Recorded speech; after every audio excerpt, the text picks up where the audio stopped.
तर आजपासून आपण आपल्या पहिल्या लेक्चरला सुरुवात करतोय आणि आपला जो पहिला सब्जेक्ट असणार आहे दॅट इज पर्यावरण, एन्व्हायरमेंट. ओके.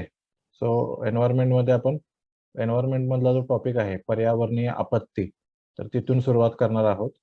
आज आपण याच्यामध्ये ग्लोबल वॉर्मिंग किंवा त्याला आपण जागतिक तापमान वाढ असं जे म्हणतो, तर त्याच्याबद्दल माहिती घेणार आहोत. याच्यामध्ये आपला जनरली सगळ्या लेक्चरचा पॅटर्न काय असेल की सुरुवातीला तो कन्सेप्ट आपण समजून घेऊ, त्याच्यानंतर त्याच्यावरती काय क्वेश्चन्स विचारलेत आतापर्यंत आयोगाने, तर हे सगळं आपण डिस्कस करू. ओके. सो स्टार्ट करू की क्लायमेट चेंज किंवा त्याला आपण वातावरणातील बदल म्हणतो. ओके. तर त्याचा हा सब पार्ट आहे ग्लोबल वॉर्मिंग. क्लायमेट चेंज ही खूप ब्रॉड कन्सेप्ट आहे.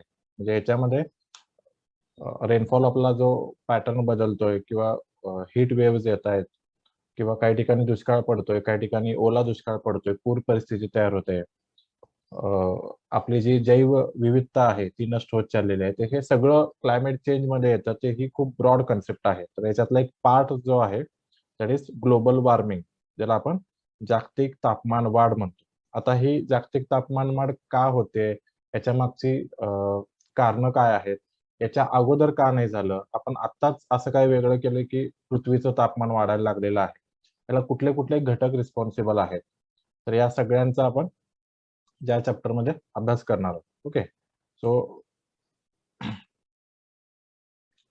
पहिलं आहे याच्यामधला एक कॉन्सेप्ट ज्याला आपण ग्रीन हाऊस गॅसेस म्हणतो. ओके. प्रत्येकाला माहित आहे, मोस्ट ऑफ द याच्यातली ऍग्रिकल्चर बॅकग्राऊंडचे आहेत, तर प्रत्येकाला ग्रीन हाऊस ही कॉन्सेप्ट माहित आहे. आपण ऍग्रिकल्चर मध्ये आता काही पॉली हाऊस किंवा ग्रीन हाऊस काही शेतकरी बांधतात, तर त्याचं मेन रिझन काय असतं की बाहेरच्या वातावरणाचा फरक आपल्या जे ग्रीन हाऊसचं स्ट्रक्चर आहे त्याच्यावरती पडू नये. एका कंट्रोल्ड ऍटमॉस्फिअर मध्ये आपण पिकं ग्रो करू शकतो, ज्याच्यामुळं जास्तीत जास्त उत्पादन मिळेल आणि चांगल्या क्वालिटीचं उत्पादन मिळेल.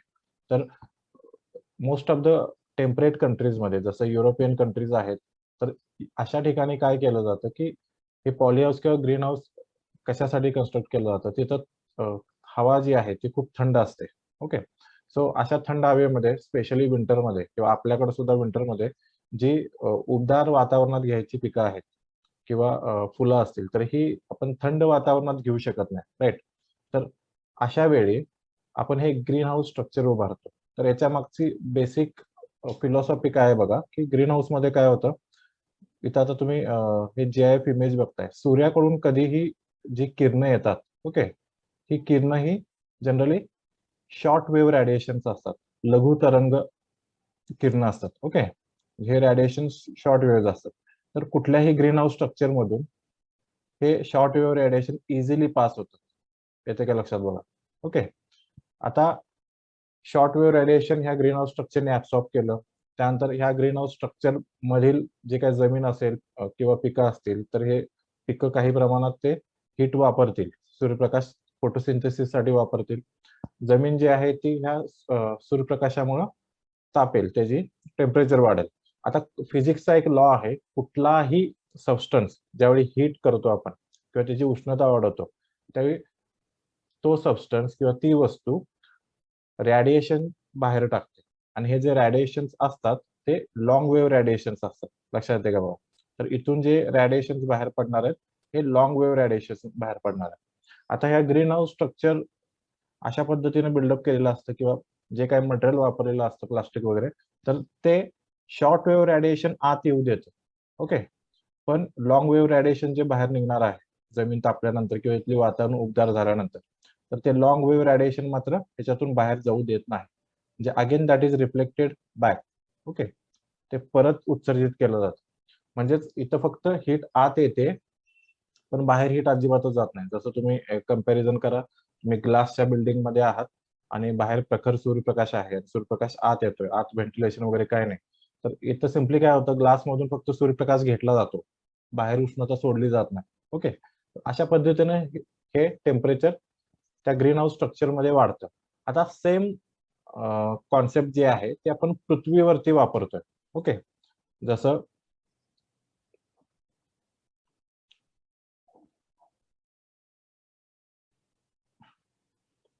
एकच मिनिट.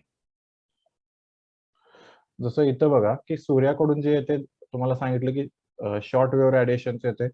आता पृथ्वीवरती सूर्यप्रकाश येत असताना त्या पृथ्वीच्या वातावरणाभोवती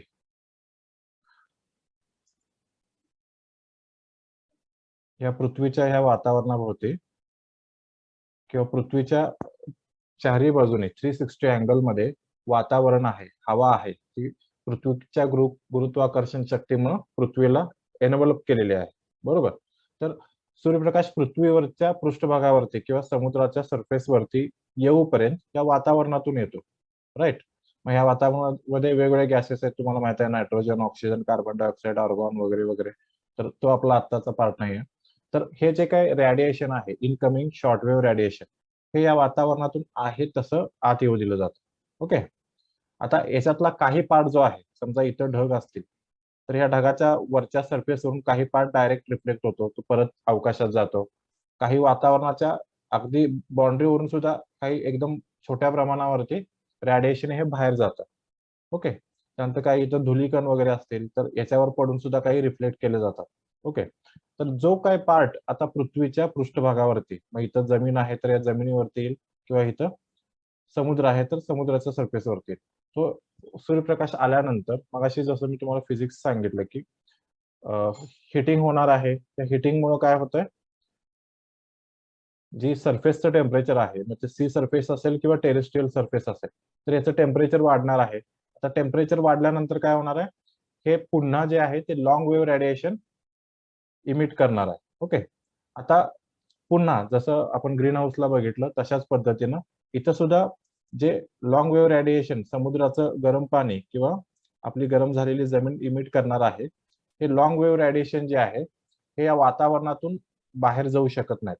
या वातावरणात काही गॅसेस अशा प्रकारचे आहेत, फॉर एक्झाम्पल CO2, त्याला आपण कार्बन डायऑक्साईड म्हणतो. तर काही गॅसेस आहेत, CO2 असेल, नायट्रस ऑक्साईड असेल, मिथेन असेल, हे गॅसेस हे लॉंग वेव्ह रेडिएशन पुन्हा पृथ्वीला परत करतात. म्हणजे या वातावरणामधून जात नाही. म्हणजे आता इमॅजिन करा, पृथ्वीच्या भोवती आपण पूर्ण ग्रीन हाऊस स्ट्रक्चर उभारलेलं आहे. तर हे तशा पद्धतीनं काम करतं. ओके.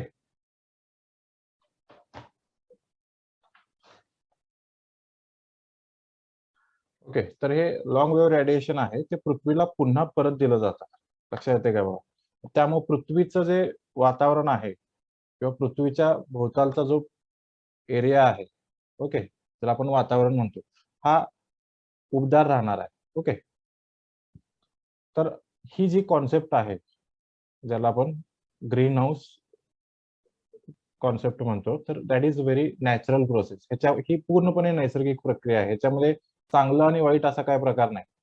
ओके. उलट ही जी प्रक्रिया आहे, ही पृथ्वीवरती जीवसृष्टी तयार होण्यासाठी याचा उलट उपयोग झालेला आहे आपल्याला. लक्षात येते का बघा? का उपयोग झालेला आहे, कशा पद्धतीनं? समजा जर या पृथ्वीभोवती वातावरणच नसतं, तर साहजिकच सजीवसृष्टी डेव्हलप झाली नसते. समजा वातावरण असतं, पण सूर्याकडून जी उष्णता येते ती घेऊन पुन्हा या सरफेसकडून सगळी उष्णता स्पेसमध्ये सोडली गेली असती लॉंग वेव्ह रेडिएशनच्या स्वरूपात, आणि ही लॉंग वेव्ह रेडिएशन या वातावरणामध्ये ऑब्स्ट्रक्ट केलं गेलं नसतं. म्हणजे ती स्पेसमध्ये आहे तशी गेली असती. म्हणजे जेवढी उष्णता येणार आहे तेवढी उष्णता परत केली जाणार आहे. असं जर असतं तर पृथ्वीवरचे जे टेम्परेचर आहे ते एकदम मायनसमध्ये, म्हणजे समजा -40, -50, -80 डिग्री सेल्सिअस पर्यंत, म्हणजे एवढ्या कमीपर्यंत असतं.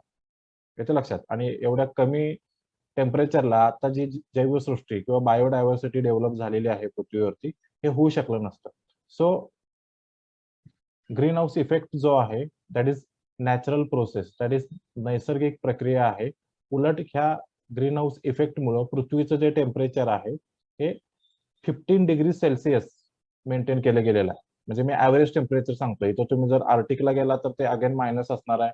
इक्वेटरला किंवा इथं डेझर्ट एरियामध्ये हे 40 डिग्री सेल्सिअस पेक्षा जास्त असणार आहे. पुन्हा अंटार्क्टिकाला हे मायनसमध्ये असणार आहे. तर पृथ्वीचं ऍव्हरेज टेम्परेचर हे 14 ते 15 या दरम्यान आहे. ओके. तर हे मेंटेन करण्याचं काम कोण करतं, तर ग्रीन हाऊस इफेक्ट करतं. म्हणजे सूर्याकडून जी काही उष्णता येते त्यातलं काही प्रमाणात उष्णता जी आहे ती वातावरणात ट्रॅप केली जाते. ओके. तर आता कुठल्या प्रकारचे गॅसेस असं पद्धतीनं वातावरणामध्ये गॅस ट्रॅप करतात, हीट ट्रॅप करतात, तर कार्बन डायऑक्साईड मगाशी सांगितलं, त्यानंतर मिथेन आहे आणि नायट्रोजन, नायट्रस ऑक्साईड. ओके. आणि हा सोडून आणखीन एक आहे, दॅट इज वॉटर वेपर, म्हणजे जे बाष्प आहे पाण्याची, पाण्याची वाफ जी आहे ती सुद्धा हीट ट्रॅप करायचं काम करते. येतं लक्षात? लक्षात आलं का ग्रीन हाऊस इफेक्ट कशाला म्हणतात? मला चॅट बॉक्स मध्ये आन्सर द्या पटापट. तुम्ही अनम्यूट करून पण सांगू शकता. याच्यामध्ये काही डाऊट आहेत का?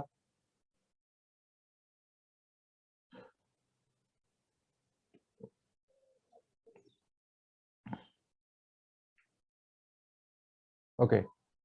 तुषार सिम्पली बघ, एक प्लेन उदाहरण घेऊन सांगतो तुला.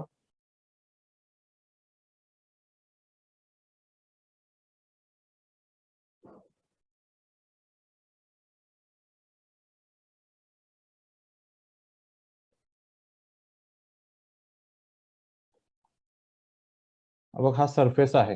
ओके. हे त्याच्याभोवती वातावरण आहे. वातावरण म्हणजे आपली हवा आहे. पृथ्वीच्या काही हाईट पर्यंत हवा असणार आहे. सूर्याची उष्णता इकडून सूर्यप्रकाश येतो. सूर्यप्रकाश जे आहे ती जनरली शॉर्ट वेव्ह रेडिएशन असतात. लघु तरंग लांबी म्हणतो आपण. ओके. हे शॉर्ट वेव्ह असतात. तर अशा पद्धतीने हे शॉर्ट वेव्ह वातावरणातून आत येतात. हे जे वातावरणातील गॅस आहे ते शॉर्ट वेव्ह रेडिएशनला थांबवत नाही, त्यातून हे इझिली पास होतात. तर अशा पद्धतीने शॉर्ट वेव्ह रेडिएशन आले. आता ज्यावेळी पृष्ठभागावरती जमिनीवरती सूर्यप्रकाश पडतो त्यावेळी जमीन तापणार आहे. ओके. तर जमिनीचं जे टेम्परेचर आहे ते आता वाढणार आहे. जमिनीचं टेम्परेचर ज्यावेळी वाढतं त्यावेळी जमिनीकडून सुद्धा उष्णतेचं उत्सर्जन होतं. कधी शेकोटीच्या बाहेर तुम्ही हात शेकत आता हिवाळ्यात बसत असाल तर शेकोटीतून उष्णता येते, म्हणजे काय ते शेकोटीतून उष्णता हीट उत्सर्जन केले जाते. तशा पद्धतीनं जमिनीमधून सुद्धा. ओके. उन्हाळ्यात डांबरी रस्त्यावरून वगैरे चालताना बघा, अनवाणी चालत असाल तर पाय पोळतात, कारण उष्णता उत्सर्जित होत असते. आता फिजिक्सचा लॉ आहे की कुठलीही उष्णता वस्तू उष्ण झाली तर ती लॉंग वेव्ह रेडिएशन सोडते. Okay. This is long wave radiation, म्हणजे याची जी तरंग लांबी आहे ती जास्त असते कम्पेअर टू दिस. इथं फक्त एवढीच असणार आहे. तर हे लॉंग वेव्ह रेडिएशन ह्या वातावरणातून पास होऊ शकत नाही, हे पुन्हा पृथ्वीला परत केलं जातं. मग आता समजा एक जस्ट एक्झाम्पल, 10 युनिट उष्णता ह्या सूर्याकडून आली असेल आणि आयडियल कंडिशन मध्ये 10 युनिट उष्णता जर बाहेर गेली तर हे जे टेम्परेचर आहे त्या पृष्ठभागाचं किंवा ह्या वातावरणाचं हे अजिबातच वाढणार नाही. जे 0 डिग्री सेल्सिअसची वाढ होईल अजिबातच वाढणार नाही. पण समजा 10 युनिट उष्णता आली आणि त्यातील फक्त 8 युनिटच अवकाशात परत गेली तर 2 युनिट इथंच राहिली. तर त्यामुळं आता ह्या वातावरणाची उष्णता वाढलेली आहे. येतं लक्षात? So this is natural process. तर आता प्रॉब्लेम काय यायला लागला बघा.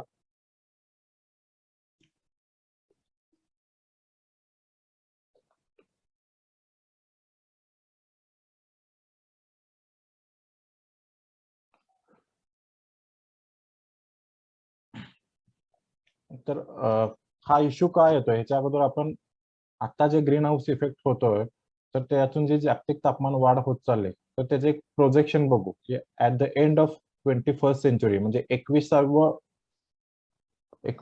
वर्ष ज्यावेळी येईल, म्हणजे आणखीन 80 वर्षानंतर, तर त्यावेळी पृथ्वीचं जे टेम्परेचर आहे ते आतापेक्षा 0.3 ते 1.7 डिग्री सेल्सिअसने वाढणार आहे. हे मॉडरेट सिनेरिओ आहे, जे आपण खूप काही एफर्ट्स घेतले, याला ग्रीन हाऊस गॅसेसचं प्रमाण वाढायला जे काही कारणं आहेत ती आपण थांबवली, आपण मोर एन्व्हायरमेंटल फ्रेंडली लाईफ जगायला लागलो, तर एवढंच टेम्परेचर वाढेल.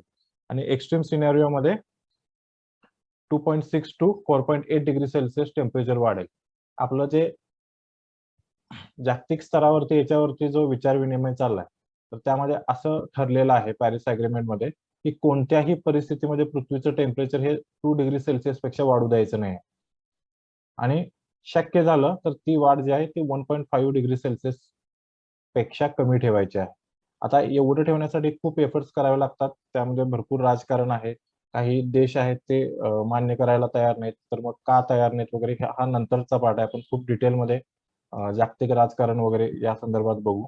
तर लक्षात ठेवा की ह्या 2 डिग्री सेल्सिअसच्या आत जर आपण टेम्परेचर हे करू शकलो तर होणारी जी हानी आहे ती कंपॅरेटिव्हली कमी आहे. त्याच्यापेक्षा जर आपण क्रॉस करू शकलो तर आपलं अस्तित्व किंवा पृथ्वीवरती जेवढ्या काही जीवसृष्टी आहे त्यांचं सगळ्यांचं अस्तित्व धोक्यामध्ये येणार आहे.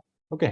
तर आपण आता हे ग्रीन हाऊस इफेक्ट पाहिलं तर आत्ताच हा प्रॉब्लेम का तयार व्हायला लागलाय, तर ह्याविषयी आपण चर्चा करू. तर त्याला सगळ्यात महत्वाचं कारण आहे इंडस्ट्रियल रिव्होल्यूशन.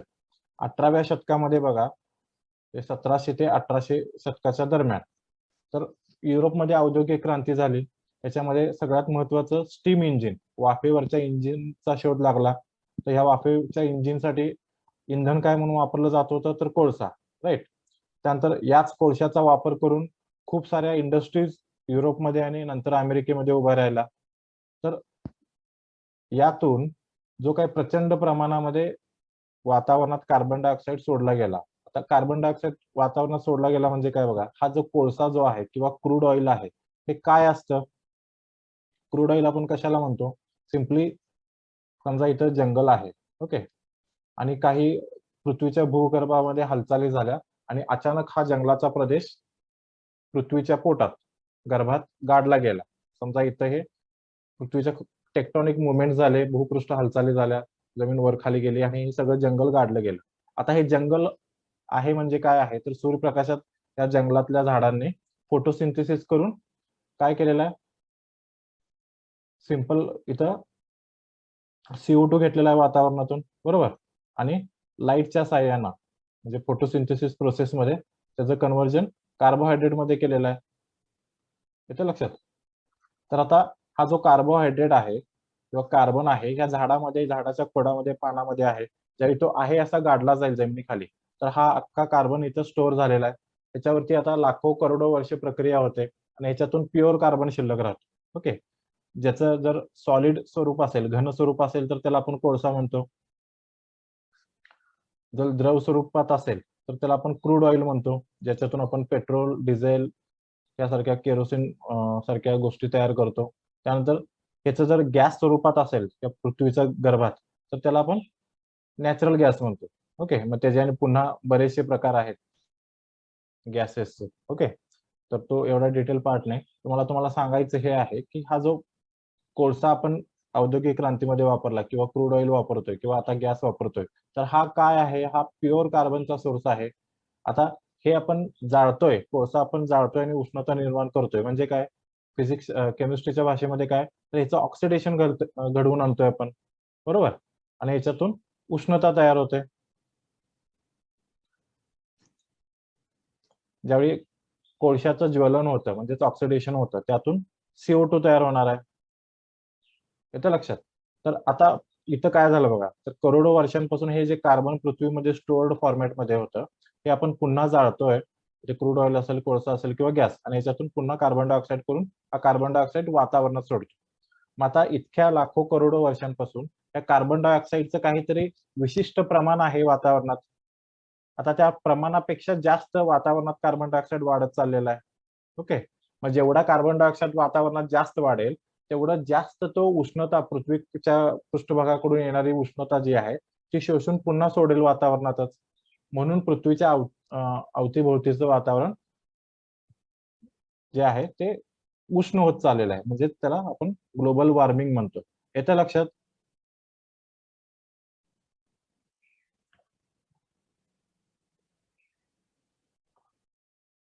येते का लक्षात?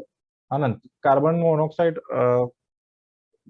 हा काय खूप मेजर हा नाही, हा आपण एअर पोल्युटंट म्हणून जनरली कन्सिडर करतो ग्रीन हाऊस गॅसेस पेक्षा. ओके. ज्यावेळी आता मी जे तुम्हाला उदाहरण सांगितलं, की कार्बनचं आपण ज्वलन करतो, ओके, आणि ऑक्सिडेशन घडून CO2 घडून आणतो. ज्यावेळी कार्बन हा इम्प्युअर असेल, ओके, तर अशा केसमध्ये किंवा त्याला ऑक्सिजन पूर्ण प्रमाणात भेटला नाही, तर त्याचं पार्शियल बर्निंग होतं. त्यातून कार्बन मोनॉक्साईड तयार होतं. ओके. तर हा एअर पोल्युटंट म्हणून आपण जास्त कन्सिडर करतो. ओके. पुढे जाऊ. आता मी तुम्हाला जे सांगितलं, की औद्योगिक क्रांतीनंतर आत्तापर्यंत, आता औद्योगिक क्रांती युरोपमध्ये झाली, त्यानंतर ती अमेरिकेत पसरली, त्यानंतर आपल्यासारखे विकसनशील देश आहेत, चायना, इंडिया, आफ्रिकासारखे, जिथं सुद्धा इंडस्ट्रियल ग्रोथ व्हायला लागली. आणि या सगळ्या गोष्टीतून जास्तीत जास्त आपण जीवाश्म इंधन, ओके, त्याला आपण फॉसिल फ्युएल म्हणतो. फॉसिल फ्युएल म्हणजे काय? आता मी जे सांगितलं, जंगल किंवा प्राणी गाडले गेले त्याच्यापासून हे इंधन झालेलं आहे. ओके. तर हे फॉसिल फ्युएल बेस्ड इकॉनॉमी तयार झाली. म्हणजे आपण कोळसा, क्रूड ऑइल याशिवाय आपली इकॉनॉमी चालू शकत नाही, कारण हा आपली एनर्जी डिपेंडन्सी याच गोष्टींवरती आहे. तर आता सगळेच कंट्रीज जे आहेत ते हे फॉसिल फ्युएल किंवा जीवाश्म इंधन वापरतात, क्रूड ऑइल असेल, कोळसा असेल, त्यातून प्रचंड प्रमाणात ग्रीन हाऊस गॅसेस जे आहेत ते वातावरणात दररोज सोडले जात आहेत. मग आता तुम्हाला मी म्हटलं की ही जी कल्पना आहे ग्रीन हाऊस इफेक्ट ही काही नवीन नाही आहे, पण आत्ताच का आपल्याला याचा त्रास होतोय? तर याच्यामध्ये सिम्पली एक ग्राफ बघा. इसवी सन शून्यापासून आपण सुरुवात केलं आणि जिथं औद्योगिक क्रांती सुरू झाली ते 1700 ते 1800च्या दरम्यान, जे इथं ओके त्या झोनमध्ये. तर इथंपर्यंत बघा, त्या प्रत्येक गॅसेसचं कार्बन डायऑक्साईड असेल, मिथेन असेल आणि नायट्रस ऑक्साईड असेल, तर याचं प्रमाण जे आहे ते एका सर्टन लिमिटमध्ये वर खाली होत होतं. ओके, ती रेंज कधी त्यांनी तोडली नव्हती.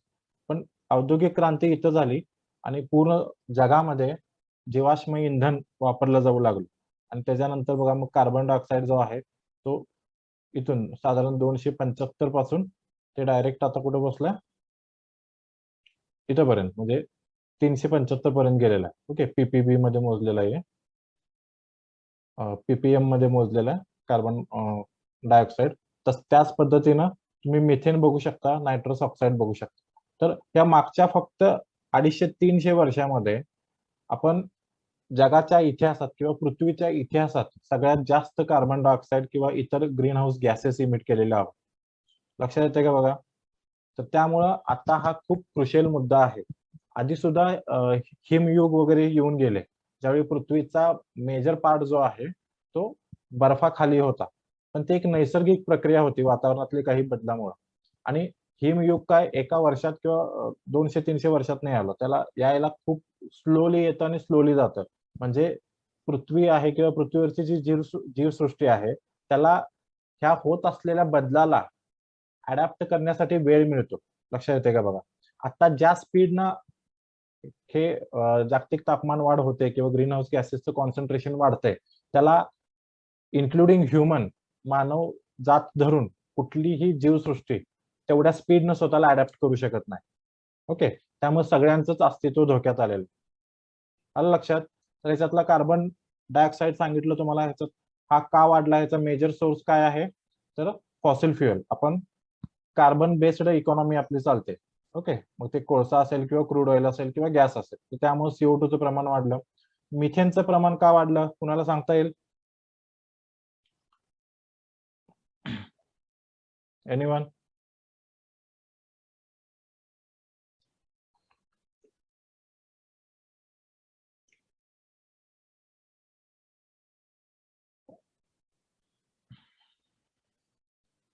ओके, तुषार बायोफ्युएल तसं डायरेक्ट रिलेशन नाही. दीपक राईट, राईस फील्ड, म्हणजे त्याला दोन कारणं आहेत लक्षात घ्या. एक आहे साऊथ ईस्ट एशिया आणि साऊथ एशिया, दक्षिण आशियामध्ये सगळ्यात जास्त जे कल्टिवेशन आहे ते भाताचं होतं, त्याला आपण पॅडी म्हणतो. ओके, आणि पॅडी दोन प्रकारे आपण ग्रो करू शकतो. एक आहे ज्याला आपण वेटलँड सिस्टीम म्हणतो, म्हणजे ज्याच्यामध्ये कंपल्सरी पाण्याचा थर लागतो, पाण्याची सर्टन डेप्थ लागते. आणि दुसरा आहे ड्रायलँड, जसं आपण गहू किंवा बाकीचे पिकं घेतो त्याच्यामध्ये कंपल्सरी पाणी ठेवावं लागत नाही, तर त्याला ड्रायलँड म्हणतो. तर जनरली वेटलँड मध्ये बघा की हे जर भात असेल तर कंपल्सरी 5 सेंटीमीटर किंवा काही वेळेला 10 सेंटीमीटर पर्यंत पाण्याचा थर कंपल्सरी त्या पिकांमध्ये असायला लागतो. तर असं ज्यावेळी सिच्युएशन असतं, ज्यावेळी तिथं पीक आहे आणि त्याच्यावरती पाण्याचा असं थर कंपल्सरी आहे, तर ही सगळी अनएरोबिक कंडिशन आहे. म्हणजे इथं ऑक्सिजनची कमतरता असते आणि अशा पिकांमध्ये किंवा अशा वातावरणामध्ये अनएरोबिक डिकम्पोजिशन किंवा डिग्रेडेशनचं काम चालतं. जे अनएरोबिक बॅक्टेरिया किंवा मायक्रो ऑर्गॅनिझम्स आहेत ते ऍक्टिव्हेट होतात, कारण इथं ऑक्सिजन नसतो पाण्याचा थर असल्यामुळे. आणि अशा ह्या कुजण्याच्या किंवा डिग्रेडेशनच्या किंवा डिकम्पोजिशनच्या प्रक्रियेमध्ये यातून मिथेन गॅस इमिट होतो. येतं लक्षात? त्याला आणखीन एक कारण आहे की आपल्या चायना आणि इंडियामध्ये जर बघितलं तर सगळ्यात जास्त लाईव्ह स्टॉक आहे. पशुधन जे आहे ते सगळ्यात जास्त आपल्याकडे आहे. तर या पशुधन मध्ये काय होतं, आपल्याकडे जी जनावरं आहेत तर त्यांच्या मिडगटमध्ये किंवा अन्ननलिकेपासून जी पचन संस्था आहे त्या पूर्ण पचन संस्थेमध्ये सगळ्यात काही अशा पद्धतीचे मायक्रो ऑर्गॅनिझम्स आहेत की त्यांच्या ह्या पचन संस्थेच्या प्रक्रियेतून मिथेन गॅस रिलीज करतात. ओके, मग हा हा एक वादाचा मुद्दा मध्ये ठरला होता की जे विकसित देश आहेत, USA सारखे, अमेरिकेसारखे, तर त्यांचं म्हणणं असं होतं की चायना असेल किंवा इंडिया असेल, इथं सगळ्यात जास्त लाईव्ह स्टॉक आहे, पशुधन सगळ्यात जास्त आहे, प्लस इथं सगळ्यात जास्त पॅडी कल्टिवेशन चालतं. ओके, तुम्ही जर वर्ल्ड मॅप वरती पॅडी कल्टिवेशन बघितलं तर या दोन देशात किंवा साऊथ ईस्ट एशियामध्ये जे काही म्यानमार वगैरे बाकी कंबोडिया देश आहे, तर इथं सगळ्यात जास्त पॅडी कल्टिवेशन चालतं, वेटलँड पॅडी कल्टिवेशन. तर ह्या दोन कारणामुळं सगळ्यात जास्त मिथेन गॅस जो आहे त्याचं प्रमाण वाढत चाललेलं आहे. त्यामुळं हे दोन देश जे आहेत, किंवा त्याला कॅटेगरीमध्ये टाकायचं असेल तर हे विकसनशील देश जे आहेत, डेव्हलपिंग कंट्रीज, तर हे ग्लोबल वॉर्मिंगला रिस्पॉन्सिबल आहेत असं अमेरिकेसारख्या मोठ्या देशांचं म्हणणं होतं. तर त्याला काउंटर आर्ग्युमेंट अशा पद्धतीनं होतं, की इंडिया असेल किंवा चायना असेल, की मिथेन हा जरी ग्लोबल वॉर्मिंगला रिस्पॉन्सिबल असेल, तर ओव्हरऑल वर्ल्डमध्ये जे काही तापमान वाढ होते त्याच्यात सगळ्यात जास्त कॉन्ट्रीब्युशन जे आहे ते 60% कॉन्ट्रीब्युशन आहे कार्बन डायऑक्साईड. ओके, म्हणजे समजा 2 डिग्री सेल्सिअस, जस्ट एक्झाम्पल म्हणून मी सांगतोय, 2 डिग्री सेल्सिअस जर तापमान वाढ होत असेल तर त्यातली 1.2 डिग्री सेल्सिअस तापमान वाढ आहे ही फक्त आणि फक्त कार्बन डायऑक्साईडमुळे झालेली आहे. आणि त्यानंतर मग बाकीचे गॅस आहेत आणि त्यातला छोटासा वाटा मिथेनचा आहे, येतं लक्षात. त्यामुळं ही जे काय 60% ग्लोबल वॉर्मिंग मधला वाटा कार्बन डायऑक्साईडचा आहे, तर हा कार्बन डायऑक्साईड सगळ्यात जास्त इमिट कोण केलेला आहे?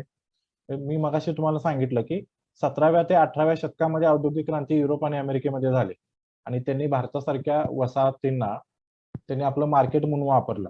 ओके, भारत किंवा चायना हे स्वतंत्र कधी झाले? तर 1950च्या आसपास. म्हणजे आपण 1947ला झालो, चायना त्याच्या पुढे मागे असेल, किंवा most of the African countries जे आहेत ती 1940 ते 1960. तर ह्या 20 वर्षाच्या कालावधीत जसं दुसरं महायुद्ध संपत आलं तर त्याच्यानंतर बऱ्याचशा राष्ट्रांना स्वातंत्र्य मिळालं.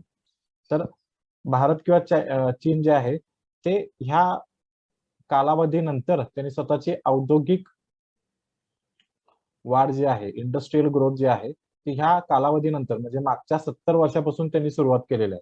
तर त्या कंपॅरिझन मध्ये 17व्या-18व्या शतकापासून युरोप आणि अमेरिकेमध्ये औद्योगिक क्रांती झालेली आहे. म्हणजे मागच्या तुम्ही 300 वर्षामध्ये जे पोल्युशन केलेलं आहे तर त्याच्यामुळे तापमान वाढ झालेली आहे. आम्ही तर आता आमची ग्रोथ सुरू केली मागच्या 70 वर्षापासून. त्यामुळे विकसित देश जे आहेत ते ग्लोबल वॉर्मिंगला रिस्पॉन्सिबल आहेत आणि त्यामुळे त्यांनीच ह्याची जबाबदारी घेतली पाहिजे. मग ती फायनान्शियल असेल, टेक्नॉलॉजी फ्रंटवर असेल किंवा स्वतःला काही रिस्ट्रिक्शन घालण्याच्या स्वरूपात असेल. ओके, तर याच्यावरती आपण डिटेल नंतर क्लायमेट चेंज वरती काय काय ग्लोबल फोरम वरती कामं चालतात किंवा कुठल्या कुठल्या ऑर्गनायझेशन आहेत किंवा कुठले कुठले प्रोटोकॉल कन्व्हेन्शन आले हे आपण डिटेल नंतर बघणार आहोत, त्यावेळी हे सगळं आपण चर्चा करू. ओके, तर आता आपल्याला सोर्स बघायचा होता. तर मिथेनचा सोर्स आहे एकतर पॅडी कल्टिवेशन आणि दुसरं सांगितलं पशुधन, आपल्याकडे जे लाईव्ह स्टॉक आहे. आता तुम्ही म्हणाल की सर पशुधन किंवा पॅडी कल्टिवेशन आधी पण होतं, मग आताच मिथेन वाढायचं कारण काय आहे? तर ह्याला दोन कारणं आहेत. पशुधन नो डाऊट आता आधीच आणि आतामध्ये काही फरक नाही, संख्या जवळपास तेवढीच आहे. पण पॅडी कल्टिवेशन जे आहे, भाताचं जी शेती केली जायची त्याचा एरिया प्रचंड प्रमाणात वाढलेला आहे.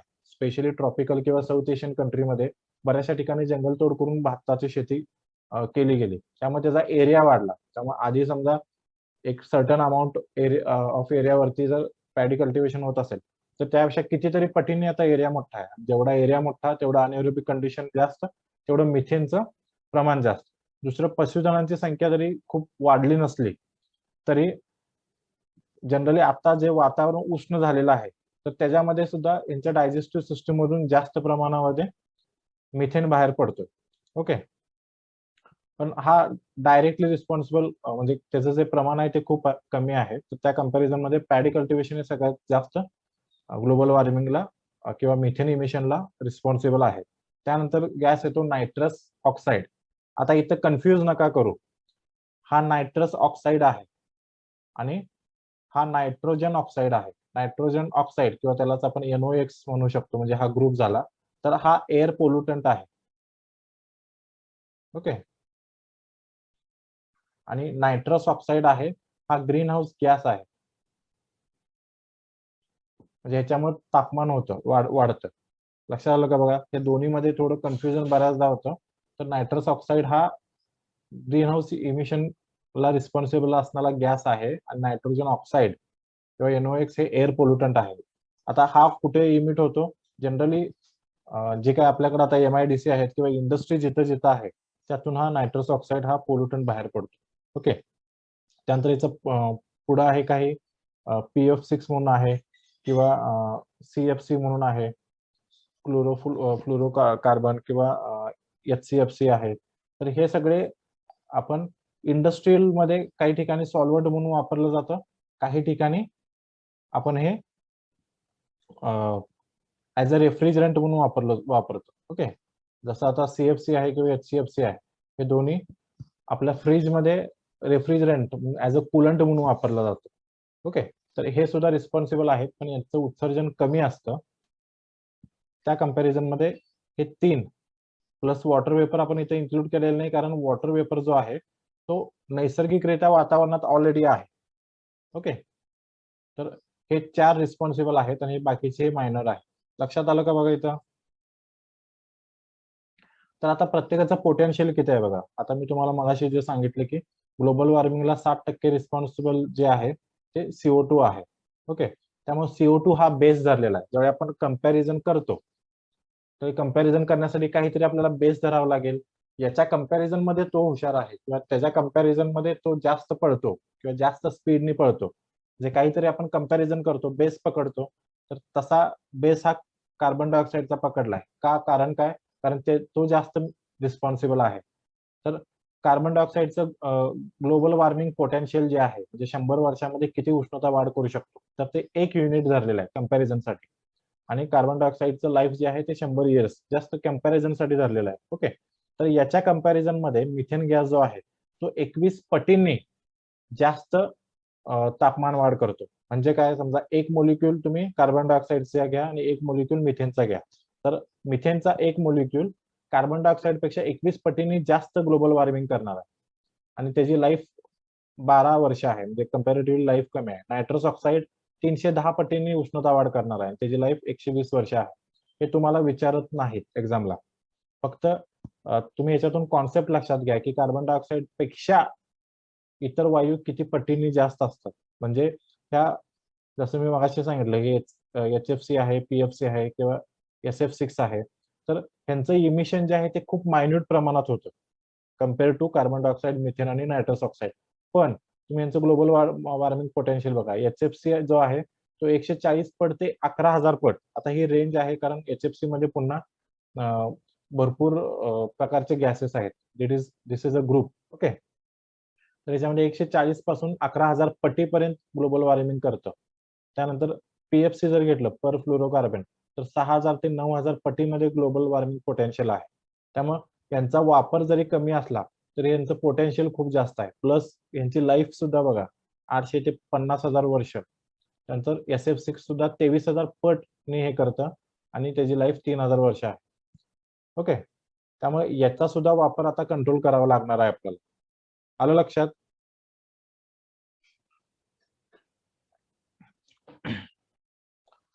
तुषार, तो लाफिंग गॅस नाही. लाफिंग गॅस वेगळा असतो. मिथेन लाफिंग गॅस मध्ये येत नाही. ओके. लक्षात आलं का इथपर्यंत तुम्हाला? आता याच्यामध्ये आणखीन एक इंटरेस्टिंग कॉन्सेप्ट आहे जे मी तुम्हाला वॉटर वेपर सांगितलं. तर वॉटर वेपर हा उष्णता धरून ठेवतो, म्हणजे तो ग्रीन हाऊस गॅस आहे. पण वॉटर वेपर काय आपण औद्योगिक क्रांतीमध्ये एक्स्ट्रा तयार केली का? तर नाही तयार केली. ओके.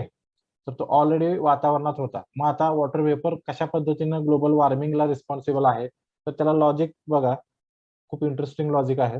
आता आपण हे जे बाकीचे सगळे गॅसेस वातावरणात सोडतोय, त्याच्यामुळे तापमान वाढ होते, बरोबर? आता ही तापमान वाढ झाल्यामुळं जे काही समुद्राचं पाणी आहे किंवा कुठल्या जलाशयाचं पाणी जे आहे, तर ते जास्त उष्ण होणार आहे. आजूबाजूचं वातावरण जास्त उबदार असल्यामुळं. वातावरणातलं तापमान जेवढं वाढेल, तेवढं जास्त वॉटर वेपर जे आहे, ओके. वॉटर वेपर जो आहे तो वातावरणात जाईल. आता वॉटर वेपरचं प्रमाण जर जास्त वाढलं, तर आपण बघितलं की वॉटर वेपर सुद्धा हा ग्रीन हाऊस गॅसेस आहे. त्यामुळे वॉटर वेपर जो आहे तो इनडायरेक्टली ग्लोबल वॉर्मिंगला रिस्पॉन्सिबल आहे. आपण काही डायरेक्ट वॉटर वेपर वातावरणात सोडलेलं नाही. त्या बाकीच्या गॅसेसमुळे पृथ्वीचं वातावरण टेम्परेचर वाढलं. पृथ्वीचं टेम्परेचर वाढल्यामुळं आधीच्या बाष्पीभवनाच्या रेटपेक्षा इव्हॅपोरेशनच्या रेटपेक्षा आता रेट वाढला, म्हणजेच जास्त बाष्प आता वातावरणात जायला लागले आणि ते बाष्प जास्त वातावरणात गेल्यामुळं आणखीन पृथ्वीचं तापमान वाढलं. म्हणजे हे सायकल आहे, लक्षात घ्या. आधी ग्रीन हाऊस गॅसेस आहेत त्यामुळे टेम्परेचर वाढलं. टेम्परेचर वाढल्यामुळे वॉटर वेपर जास्त वातावरणात गेले. वॉटर वेपर जास्त वातावरणात गेले म्हणून पुन्हा टेम्परेचर वाढलं. पुन्हा वॉटर वेपर इव्हॅपोरेशनचा रेट वाढला. तर हे सायकल चालू होतं. ह्याच्यामुळे ते, त्याच्यामुळे हे, त्याच्यामुळे पुन्हा हे, अशा पद्धतीने. ओके. दीपक, तुझं बरोबर आहे ऑब्झर्वेशन. सीएफसी गॅस जो आहे हा ऍक्च्युअली ओझोन डिप्लिशन साठी ओळखला जातो. ओके. म्हणजे याच्यामुळं वातावरणातला जो ओझोन थर आहे तर त्याचा क्षय होत, म्हणजे ओझोन थर नष्ट करायचा हा काम करतो. तर हा ग्लोबल वॉर्मिंग गॅस म्हणून ओळखला जात नाही. ओके. म्हणजे ग्रीन हाऊस गॅस म्हणून ओळखला जात नाही. पण आपल्याकडं मागचे जो मी जर काही क्वेश्चन पेपर बघितले तर तिथं सीएफसीचा ऑप्शन्स मध्ये उल्लेख आहे. पण हा तसा म्हटला तर ग्रीन हाऊस गॅस म्हणून ओळखला जात नाही. त्याचा कॉन्ट्रीब्युशन जे आहे ते अगदीच मायनर आहे, म्हणजे कन्सिडर नाही केलं तरी चालू शकतं. सीएफसीच्या ऐवजी ज्याला आपण पर्याय वापरला एचसीएफसी, म्हणजे सीएफसीतून ओझोन लेअरचं डिप्लिशन होतं म्हणून आपण एचसीएफसी वापरायला घेतलं. याच्यातून ओझोन लेअर डिप्लिशन कमी होतं, पण हा ग्लोबल वॉर्मिंग पोटेन्शियल गॅस आहे. ओके.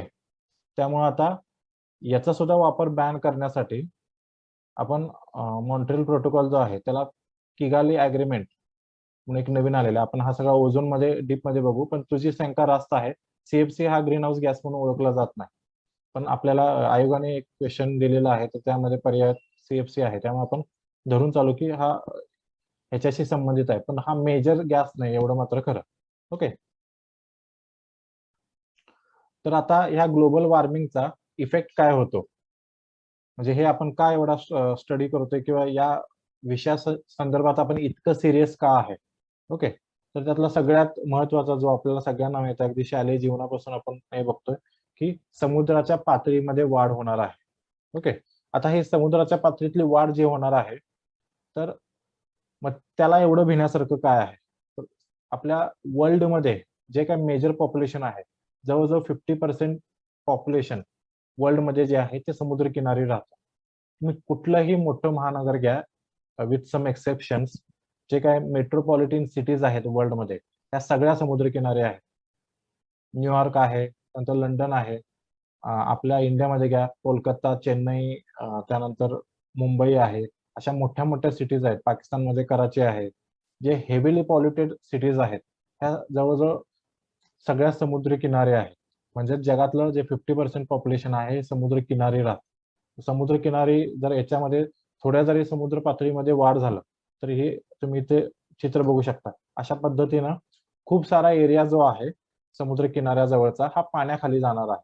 म्हणजे जवळजवळ 50% पॉप्युलेशनचं अस्तित्व धोक्यात येणार आहे किंवा त्यांना शिफ्ट व्हावं लागेल उंचावरच्या जागेवरती.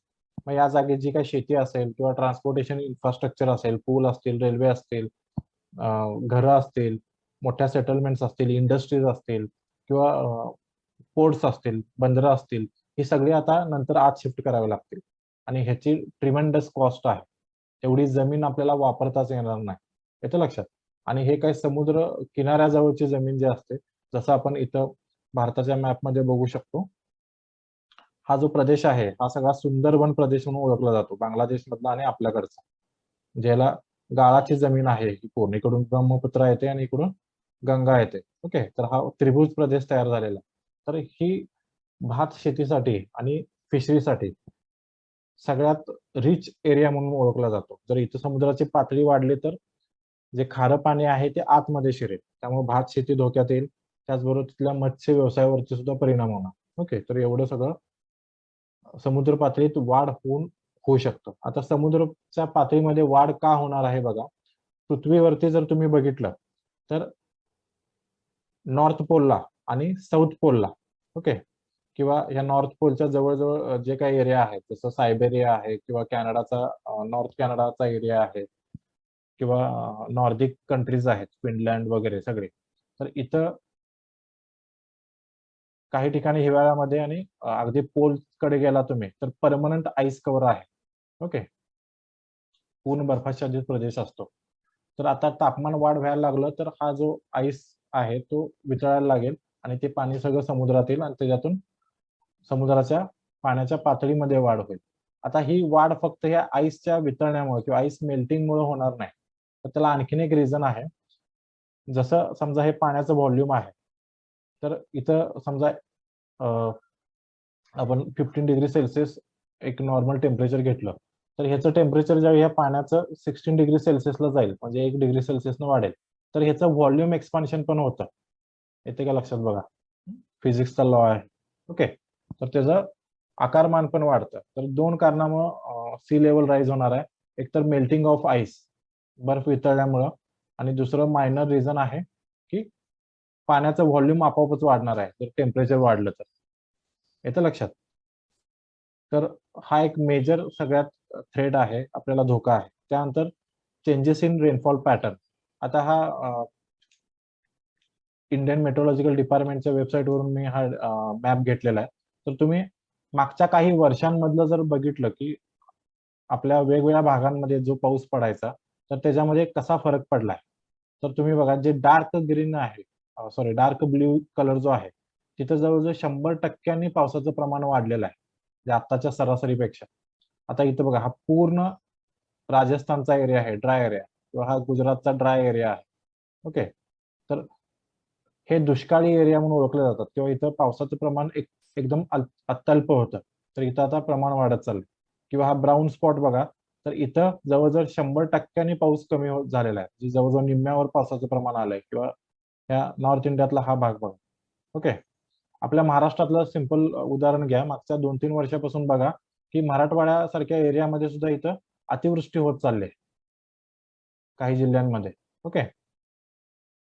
तर हा जो रेनफॉलचा पॅटर्न बिघडत चाललाय, म्हणजे आता मान्सूनमध्ये अगदी सप्टेंबर, ऑक्टोबर नंतर ऑक्टोबर महिन्यात सुद्धा ज्यावेळी हार्वेस्टिंगचा सीझन असतो, पीक कापणी सुरू असते शेतात, अशा वेळी अतिवृष्टी व्हायला लागलेला आहे आणि हाताशी आलेले पीक नष्ट होत चाललेला आहे. म्हणजे हा जो पॅटर्न बदलत चाललाय, तर हा सुद्धा ग्लोबल वॉर्मिंगचा इम्पॅक्ट आहे. म्हणजे जर पृथ्वीचा हीट बॅलन्स बिघडला, तर जे काय आपलं जलचक्र आहे, समुद्रातलं पाण्याची वाफ होणार, त्याचे ढग होणार आणि हे ढग पुन्हा जमिनीवर येऊन पाऊस देणार. हे सगळा बॅलन्स आहे तो बिघडणार आहे, जर हिटिंग सुद्धा अनइव्हन व्हायला लागलं तर. ओके.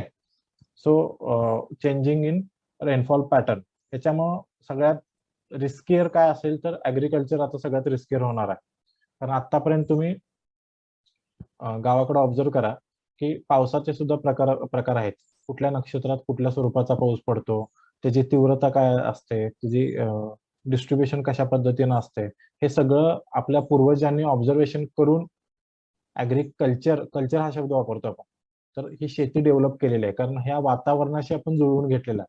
त्यामुळं जुलै महिन्यामध्ये कुठल्या नक्षत्रात पाऊस पडतो, कधी मे महिन्यामध्ये वळवाचा एखाद दुसरा पाऊस होतो, ज्याच्यातून जमिनीमध्ये ओलावा वाढतो. हे सगळं पूर्वापार मागच्या लाखो वर्षाच्या ऑब्झर्वेशन मधून निर्माण झालेलं आहे. ओके. आता जर तशा पद्धतीनं आपण शेती करतो, पण आता ठरलेल्या वेळेत जर पाऊसच होत नसेल किंवा ठरलेल्या कंडिशननुसार जर वातावरण नसेल, अचानकच पाऊस सुरू असताना थंडी पडली मगाशी 1-2 महिन्यापूर्वी बघा. तर हे जे आहे, ते सगळं ग्लोबल वॉर्मिंगचा इम्पॅक्ट आहे. किंवा बऱ्याचशा सिटीजमध्ये महापूर आला. म्हणजे मुंबईमध्ये तर दरवर्षी फ्लडिंग सिच्युएशन होते. पण मागच्या 2-3 वर्षामध्ये बघा, पुण्यासारख्या ठिकाणी सुद्धा अ, म्हणजे शहरं तुडूंब भरणं आणि पूर्ण ट्रॅफिक जॅम होणं इतपत सिव्हिअर कंडिशन्स आलेले आहेत. Okay. So this is all due to changes in rainfall pattern. Okay. आता याच्यामुळे दुसरं काय होणार आहे, की एक्स्ट्रीम इव्हेंट्स वाढणार आहेत. म्हणजे एकतर उन्हाळ्यामध्ये बघा हीट वेव्हज येतात. म्हणजे जनरली जे आतापर्यंत विदर्भामध्येच फक्त होत होतं. आता ते बऱ्याचशा ठिकाणी व्हायला लागलेलं आहे, की उष्णतेची लाट यायला लागलेली आहे किंवा पावसाचं प्रमाण इंटेन्सिटी वाढलेली आहे. म्हणजे तुम्ही जर इथं सांगली, कोल्हापूर, सातारा या डिस्ट्रिक्टमध्ये बघितला, तर मागच्या 2-3 वर्षांपासून कंटिन्युअस पूर येतोय. जे पुरासाठी हे जिल्हे ओळखले जात नाहीत. तिथं डॅम आहेत, म्हणजे खूप चांगलं इन्फ्रास्ट्रक्चर आहे. पण इतक्या इंटेन्सली पाऊस व्हायला लागलेला आहे, की डॅम असतील किंवा बाकीच्या ज्या फ्लड कंट्रोलिंगच्या वेज आहेत ते अपुरे पडायला लागलेले आहेत. ओके. सो असे एक्स्ट्रीम इव्हेंट्स असतील, उष्णता वाढ असेल, फ्लडिंग असेल किंवा वादळं असतील. तुम्ही याच्या अगोदर ऑब्झर्व्ह करा की आतापर्यंत जी वादळं आहेत ती फक्त बंगालच्या उपसागरामध्ये यायची आणि सगळ्यात मेजर अफेक्टेड एरिया जो आहे तो आंध्राची वरची किनारपट्टी आणि सगळ्यात सिव्हिअर अफेक्टेड ओडिसा राज्य आहे. आणि बंगालच्या उपसागरामध्येच तुम्ही नंतर भूगोलमध्ये शिकाल की चक्रीवादळ येणं हे कॉमन आहे. पण मागच्या 2-3 वर्षापासून बघा अरबी समुद्रात सुद्धा चक्रीवादळ यायला लागलेत. अरबी समुद्र रिलेटिव्हली खूप शांत होता. तिथं चक्रीवादळ येत नव्हती एवढी. तर हा सगळा all this are related to global warming. येत्या लक्षात? याच्यामध्ये काय डाऊट आहे का?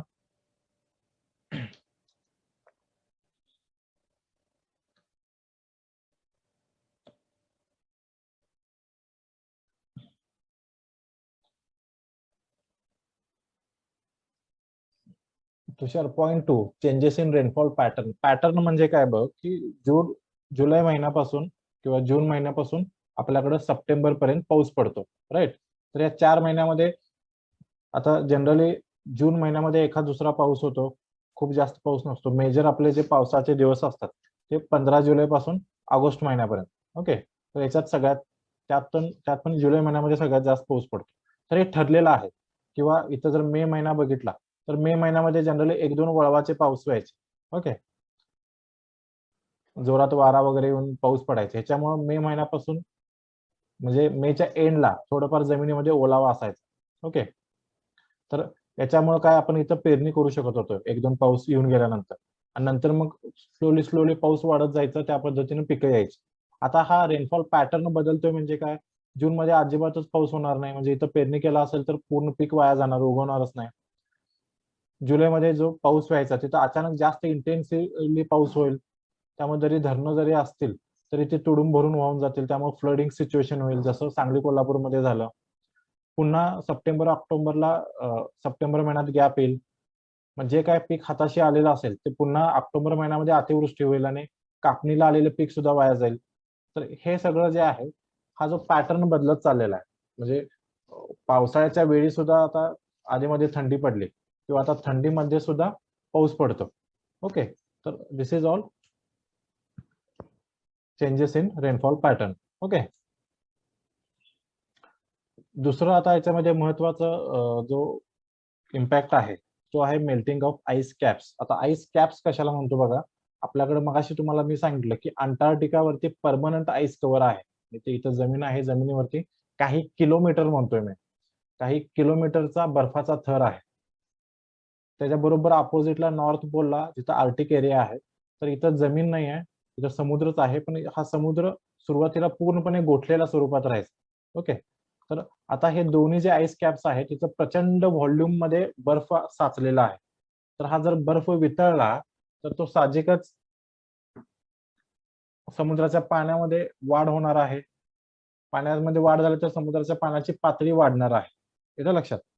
तर जागतिक तापमान वाढीमुळे काय झालेलं आहे की दोन्हीकडचं जे आईस कॅप्स आहेत, परमनंट आईस कव्हर, ते आता वितळत चाललेलं आहे. म्हणजे नॉर्थ पोलचं उदाहरण घ्या, उत्तर ध्रुवाचं उदाहरण घ्या, त्याला आपण आर्टिक म्हणतो. 1979 ला 1979 ला जे व्हाईट पॅच आहे एवढा मोठ्या एरियावरती आईस कव्हर असायचा. त्यानंतर हा आईस कव्हर कमी कमी होत गेला आणि आता एवढाच आईस कव्हर राहिलेला. ओके. आणि उन्हाळ्यामध्ये तर याच्यापेक्षा कमी आईस कव्हर होतो. जनरली आता इथं हा अमेरिकेचा प्रदेश आहे. ओके. अलास्का वगैरे सगळे इथं अलास्का एरिया आहे आणि इकडं जो येतो हा रशियाचा एरिया येतो, सायबेरिया एरिया. तर जनरली किंवा इकडं कॅनडाचा एरिया आहे. तर इथून इकडं वॉटर ट्रान्सपोर्ट होऊ शकत नव्हती, कारण इथं परमनंट आईस कव्हर होता. तर आता उन्हाळ्यामध्ये वॉटर ट्रान्सपोर्ट सुरू होत आहे. म्हणजे एवढ्या प्रचंड प्रमाणामध्ये बर्फ वितळत चाललेला आहे. येतं लक्षात? नेक्स्ट आहे, जसा बर्फ वितळतो तशा पद्धतीने ग्लॅशियर जे आहेत ज्याला आपण हिम नद्या म्हणतो, तर हिम नद्या सुद्धा वितळत चाललेल्या आहेत. याच्यामध्ये एक ग्राफिक्स बघा की हे 3 वर्षातलं याने इमेज दिलेले आहे. तर सुरुवातीला जी हिम नदी आहे ती इथपर्यंत होती, म्हणजे इथून त्याचं रूपांतर पाण्यात व्हायचं आणि पाणी फ्लो व्हायला लागायचं. म्हणजे इथपर्यंत ती सॉलिड स्वरूपात होती, म्हणजे जे काय इथं बर्फ पडतो तो अंडर ग्रॅव्हिटेशनने अशा पद्धतीनं एका मेन प्रवाहात येतो आणि तो बर्फ पुढे चालायला लागतो, ज्याला आपण हिम नद्या म्हणतो. ओके. आता जो 2017 साली हिम नदी इथून वितळायला चालू व्हायची, ते आता जर 21 ला बघितलं तर इथून वितळायला चालू होते. याचा फरक काय होणार आहे? जेवढं ते पुढं होतं, तेवढं उन्हाळ्यामध्ये काय होणार आहे, पाण्याचा सप्लाय कंटिन्युअस राहणार आहे. आता जर इथूनच वितळायला चालू झाले, तर जेवढं काय बर्फाच्या स्वरूपात पाणी आहे ते लगेच निघून जाणार आहे. येतं लक्षात? त्याचा इम्पॅक्ट बघा आपल्यावरती काय होणार आहे, जे मेल्टिंग ऑफ आईस ग्लेशियर्स आपल्यासाठी का सिरियस आहे, तर आपल्या ज्या नद्या आहेत तर त्या 2 कॅटेगरीमध्ये आपण विभागतो. तर तुम्ही अशा पद्धतीनं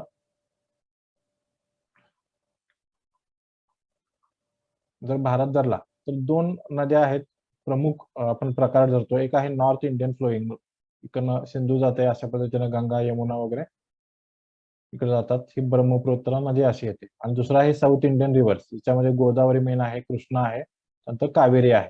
ओके. तर मेजर डिफरन्स जो आहे साऊथ इंडिया आणि नॉर्थ इंडियन रिव्हर्स मध्ये, तर साऊथ इंडियन रिव्हर्स आहेत त्या 12माही नद्या नाही आहेत, त्या सीझनल रिव्हर्स आहेत. म्हणजे पावसाळ्यामध्ये ज्यावेळी पाऊस पडतो त्याच वेळी ह्या नद्या प्रवाहित होतात. म्हणजे आता आपण त्यावरती डॅम कन्स्ट्रक्ट केलेला आहे, त्यामुळे उन्हाळ्यामध्ये सुद्धा काही प्रमाणावरती ह्या नद्या प्रवाही असतात. इन जनरल आपण डिस्कशन करतोय. ओके.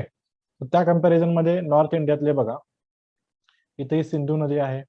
आता सिंधू नदी ही काश्मीरमधून पाकिस्तानात जाते. ओके. त्यामुळे इथं काय जास्त ऍग्रिकल्चर आपल्याला नाही, आणि सिंधू नदी जे सिंधू पाणी वाटप करार झाला त्याच्यामध्ये आपण सिंधू नदीवरचा आपला एवढा हक्क नाही आहे. ओके. आपल्या ज्या नद्या आहेत त्या पंजाब मधून ज्या वाहतात, झेलम, चेनाब आणि सतलज, बियास वगैरे ज्या आहेत, तर या नदीवरती आपला हक्क आहे. तर इथं बघा की इथं अशा पद्धतीनं इथं हिमालय आहे. ओके. इकडे नेपाळमध्ये तो जातो, इथं आपल्या सिक्कीमला आहे, आणि इकडं अरुणाचल प्रदेशचा पार्ट आहे. तर इथं जनरली काय होतं की पावसाळ्यामध्ये पाऊस पडतो इथं लोअर रिचेस मध्ये वगैरे, तर याच्यामुळे ह्या नद्या प्रवाही राहतात. ही गंगा नदी आहे, ही यमुना नदी आहे, या सगळ्या हिमालयामध्ये किंवा सतलज, बियास हे हिमालयामध्ये उगम पावणारे आहेत. ओके. किंवा इथं घागरा आहे, गंडक आहे, कोसी आहे. तर पावसाळ्यामध्ये पाऊस पडल्यामुळे या नद्या प्रवाही असतात, आणि उन्हाळ्यामध्ये काय होतं की या हिमालयात जो बर्फ आहे, ज्या हिमनद्या आहेत त्या वितळायला चालू करतात, आणि त्यामुळे उन्हाळ्यामध्ये सुद्धा त्या नद्यांना पाणी असतं. तर आता हे इतकं महत्वाचं का आहे, कारण नॉर्थ इंडियामध्ये हा जो नॉर्थ इंडियाचा पोर्शन आहे, पंजाब पासून इकडं हा पंजाब झाला, त्यानंतर हरियाणाचा पार्ट आहे, उत्तर प्रदेश, त्यानंतर बिहार, त्यानंतर हा आसामचा पार्ट आहे. तर ह्या पूर्ण पट्ट्यामध्ये सगळ्यात जास्त फूड प्रोडक्शन होतं. जे शेतीमध्ये जे धान्य उत्पादन होते ते सगळ्यात जास्त ह्या एरियामध्ये होतं. ओके. जवळजवळ 40% किंवा मोर दॅन 40% अन्नधान्य उत्पादन ह्या एवढ्याच राज्यामध्ये होतं. मग जर इथं उन्हाळ्यात पाणी जर कमी झालं, म्हणजे हे हिमनद्या वितळत वितळत गेल्या आणि समजा त्या नष्टच झाल्या, तर उन्हाळ्यामध्ये बर्फ वितळून जे पाणी मिळत होतं ते आता इथून पुढे मिळणार नाही. म्हणजे आता नॉर्थ इंडियन रिव्हर्स सुद्धा सीझनल होतील. त्यामुळे या एरियामध्ये जे अन्नधान्य उत्पादन होतं, तर त्याला उन्हाळ्यामध्ये पाणी न मिळाल्यामुळे त्यांचं उत्पादन घटणार आहे. त्यामुळे आपली जी फूड सिक्युरिटी आहे, अन्न सुरक्षा जी आहे ती आता धोक्यात येणार आहे. लक्षात आलं मेल्टिंग ऑफ आईस ग्लेशियर आपल्या दृष्टीनं का महत्वाचं आहे? आलं का लक्षात?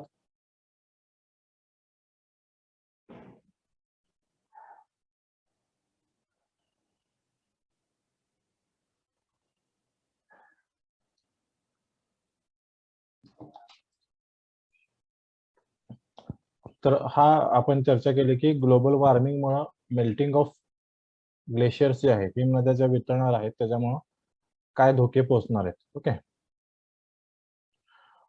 तिसरं एक महत्वाचा इम्पॅक्ट आहे की जे अॅनिमल पॉप्युलेशन आहे आपल्या पृथ्वीवरती, जे काही जैवविविधता आहे, बायोडायव्हर्सिटी आहे, तर त्यांचं राहण्याचं ठिकाण, ज्याला आपण हॅबिटॅट लॉस म्हणतो, मग ते राहण्याचं असेल किंवा निवासी असेल, किंवा हॅबिटॅटची संकल्पना कशी असते की असं वातावरण ज्याच्यामध्ये एखादी सजीव सृष्टी डेव्हलप होऊ शकते किंवा व्यवस्थित वाढू शकते.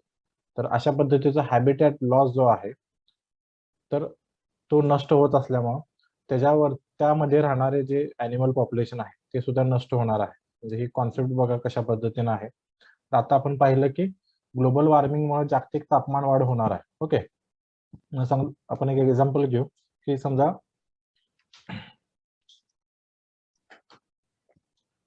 2% सॉरी 2 डिग्री सेल्सिअसने जर जागतिक तापमान वाढ झाली, ओके, म्हणजे ऑन अन ॲव्हरेज इक्वेटरला सुद्धा, जस्ट एक्झाम्पल म्हणून मी तुम्हाला सांगतो, समजा इथं ॲव्हरेज टेम्परेचर हे 30 डिग्री सेल्सिअस आहे, तर इथं 30 डिग्री सेल्सिअसच्या ऐवजी 32 डिग्री सेल्सिअस झालं टेम्परेचर. ओके, त्या कंपॅरिझनमध्ये इक्वेटर कडून आपण आर्टिक कडे जसं जाऊ तसं टेम्परेचर कमी होत जाणार आहे, इन जनरल सांगतो. ओके, तर त्यामध्ये तुम्ही जर मोर स्पेसिफिक जिओग्राफिकली बघितला तर इथं जनरली वाळवंटाचा प्रदेश आहे, भारतामध्ये थर असेल, इथं कॅलिफोर्नियन डेझर्ट असेल, तर इथं उलट इक्वेटर कडून जाताना इथं काही प्रमाणात ह्या स्पेसिफिक लोकेशनला टेम्परेचर जास्त असतं. पण आपण इन जनरल घेतोय की विषुववृत्तापासून आपण उत्तर ध्रुवाकडे किंवा दक्षिण ध्रुवाकडे जात असताना टेम्परेचर हे कमी होत जाणार आहे. ओके, तर इथं आपण जस्ट एक्झाम्पल घ्या की ह्या एरियामध्ये 0 डिग्री सेल्सिअस टेम्परेचर आहे. तर इथं बघा, जर इक्वेटरला एखादा प्राणी राहत असेल, आपण एक्झाम्पल घेऊ की एखादी समजा मंकीची जात आहे, माकडांची प्रजाती आहे, जी अमेझॉनच्या फॉरेस्टमध्ये किंवा विषुववृत्ताजवळ राहते. ओके, तर यांच्या बाबतीत काय होणार आहे, इथं टेम्परेचर वाढलं, इथं हे टेम्परेचर त्यांना सहन होणार नाही. तर अशा केसमध्ये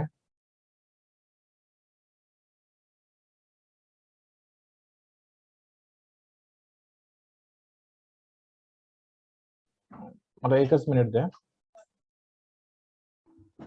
ओके, तर अशा केसमध्ये काय होतंय की 32 डिग्री सेल्सिअसला जे टेम्परेचर असणार आहे, हे जर इथल्या सजीव सृष्टीला किंवा आपण आता एका माकडाच्या प्रजातीचं उदाहरण घेतलं की जो अमेझॉनच्या जंगलात आहे, तर त्याला ही उष्णता सहन होणार नाही. त्यामुळे तो जिथं उष्णता त्याला पोषक असेल, तर अशा ठिकाणी तो स्थलांतर करणार आहे. तर इथं 32 डिग्री सेल्सिअस तापमान वाढलं, तर ते कमी होण्यासाठी त्याला इकडे स्थलांतर करावं लागेल, दक्षिण ध्रुवाकडं किंवा इकडे उत्तर ध्रुवाकडे स्थलांतर करावं लागेल. येतं लक्षात? तर अशा पद्धतीनं तो जे ॲनिमल्स आहेत, जसं टेम्परेचर वाढेल ते थोड्याशा थंड हवेकडं किंवा जिथं त्यांना पोषक वातावरण आहे, त्या बाजूला ते स्थलांतर करत राहतील. ओके, तर हे मायग्रेशन होणार आहे. आता हे मायग्रेशन प्रत्येकाला शक्य आहे का? आता जे बर्ड्स आहेत, मोठे ॲनिमल्स आहेत, हे मायग्रेट करू शकतात. छोट्या ॲनिमलना एवढ्या मोठ्या डिस्टन्सला मायग्रेशन शक्य नाही, पहिली गोष्ट. दुसरी गोष्ट काय की या पूर्ण प्रोसेसमध्ये इक्वेटरमध्ये राहणाऱ्यांना किंवा इतर राहणाऱ्यांना ऑप्शन आहे की इकडं सरकायला पाहिजे. पण तुम्ही इमॅजिन करा, आर्टिकवरती जे पेंग्विन राहतात किंवा इथं जी ॲनिमल्स आहेत, आता आर्टिकमध्ये वगैरे पोलर बियर राहतात. ध्रुवीय अस्वल म्हणतो आपण त्यांना. ओके, किंवा पेंग्विन राहतात. तर त्या ॲनिमल्सना जाण्यासाठी दुसरा हॅबिटॅटच शिल्लक नाहीये. म्हणजे इथं सगळ्यात कोल्डेस्ट एन्व्हायरमेंट असते, पण इथलं पण टेम्परेचर वाढणार आहे, उत्तर ध्रुवाचं आणि अंटार्क्टिका इथलं सुद्धा. तर इथल्या ॲनिमलनी मग कुठं जायचं? लक्षात येते का बघा? तर यांना, इथं राहणाऱ्या ॲनिमलना नष्ट होण्याशिवाय दुसरा पर्याय नाही. कारण त्यांना मायग्रेशन करण्यासाठी सुद्धा जागा शिल्लक नाही. तुम्हाला ह्या पॉइंटचा अर्थ लक्षात येतोय का? Vanishing of animal population due to habitat loss. Habitat loss म्हणजे काय? त्यांना पोषक वातावरणच आता इथं नसणार आहे आर्टिक आणि अंटार्क्टिकामध्ये. किंवा इथं सुद्धा त्यांना जरी मायग्रेशनचा ऑप्शन जरी असला, तरी ते सगळ्यांना पॉसिबल नाही. त्याच्यामध्ये बऱ्याचशा अडचणी येतील की ज्याच्यामध्ये त्यांचा पॉप्युलेशन जे आहे ते कमी होत जाईल किंवा काही प्रजाती नष्ट होत जातील. येतं लक्षात? तर याला हॅबिटॅट लॉस म्हणतो आपण. दुसरं याच्याशी संदर्भातच एक संकल्पना आहे, spread of disease. For example घेतलेला आहे मलेरिया. आता मलेरिया डासामुळे होतो, बरोबर? आता समजा डासांचं जे प्रमाण आहे ते ट्रॉपिकल कंट्रीमध्ये किंवा ज्याला आपण उष्णकटिबंधीय एरिया म्हणतो, तर अशा एरियामध्ये जास्त आहे. म्हणजेच थोडक्यात इक्वेटरचा जो एरिया आहे, इक्वेटर पासून ट्रॉपिक ऑफ कॅन्सर ते ट्रॉपिक ऑफ कॅप्रिकॉर्न म्हणजे कर्कवृत्तापासून मकर वृत्त, एवढ्या एरियामध्ये उष्णता जास्त आहे आणि या एरियामध्ये सगळ्यात जास्त डासांची उत्पत्ती होते, बरोबर? त्या कंपॅरिझनमध्ये हे जे कोल्ड एरियाज आहेत, युरोप असेल, अमेरिका, कॅनडा वगैरे असेल किंवा इकडं खाली साऊथ अमेरिकन कंट्रीज असतील, तर इथं किंवा ऑस्ट्रेलियाचा खालचा भाग असेल, तर इथं तेवढी डासांच्या प्रजाती किंवा तेवढी मोठ्या संख्येनं आढळत नाही. पण आता जर टेम्परेचर वाढत चाललं तर कोल्ड एरिया जिथं आधी डासांचं एवढं अस्तित्व नव्हतं, तर तिथं सुद्धा टेम्परेचर वाढल्यामुळे आता डासांसाठी नवीन ग्राउंड मिळेल वाढण्यासाठी, आपली वाढ घडवून आणण्यासाठी. येतं का लक्षात? त्यामुळं अशा एरियामध्ये जिथं पूर्वी काही रोग आढळतच नव्हते वातावरणामुळे, तिथं आता उष्णकटिबंधीय देशामध्ये, भारतासारख्या देशामध्ये जे रोग आढळतात ते आता या थंड प्रदेशांमध्ये सुद्धा आढळणार आहेत. म्हणजेच आधीच्या कंपॅरिझन मध्ये जे रोगराई आहे ती जास्त पसरेल. किंवा याला दुसरं कारण असं आहे की फ्लडिंग सिच्युएशन वगैरे जे येते किंवा सी लेवल राईज होणार आहे, त्यामुळे दलदलीचे प्रदेश तयार होणार आहेत आणि अशा प्रदेशामध्ये वॉटर बॉर्न डिसिजेसचं प्रमाण सुद्धा खूप वाढणार आहे. ओके, तर हे सगळे ह्याला फॅक्टर्स आहेत. आलं लक्षात डिसीज का स्प्रेड होणार आहे? ओके,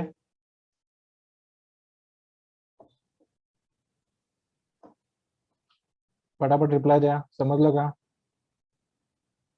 त्याच्यामध्ये काही डाऊट आहेत का?